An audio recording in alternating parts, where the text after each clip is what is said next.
Hey guys, I'm making this quick video for you. If you're looking for a way how you can connect the Xbox controller to your Lenovo Legion Go, I found this on Reddit, maybe it's going to help you. So first, make sure the Xbox controller is turned off.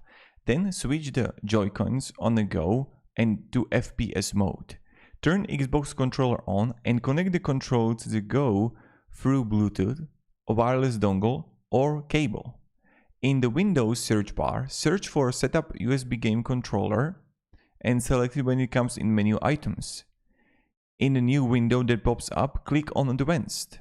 In the drop down that shows up, select the Xbox controller. It should be only the item in the drop down list, assuming you have no other things connected to Go, and you should be good to go. Fire up the game and test it out. So try to this method, even stop the video and go step by step. So this is the one thing that you want to do. And if you want to switch back to the Joy-Cons, then turn off the Xbox controller.